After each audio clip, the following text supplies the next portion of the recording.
আজকে বানাবো চিংড়ি ভাপা। গরম গরম ভাতের সাথে চিংড়ি ভাপাটা খুবই ভালো লাগে। চিংড়ি বাটি,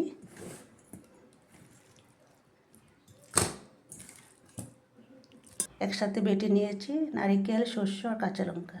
দিয়ে দিব একসাথে সব, দিয়ে দিব লবণ, মরিচের গুঁড়ো, দিব হলুদ, কাঁচা সর্ষের তেল।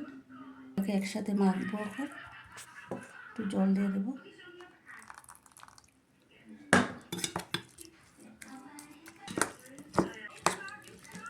মাখানো হয়ে গেছে, এখন এটাকে ঢেকে বসিয়ে দেব।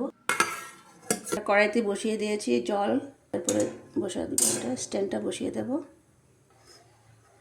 টিফিন কারি বাটিটা বসিয়ে দিয়েছি। হয়ে গেছে আমার চিংড়ি ভাপা। 15 থেকে 20 মিনিট রেখেছি, ওখানে খুলে দেখবো।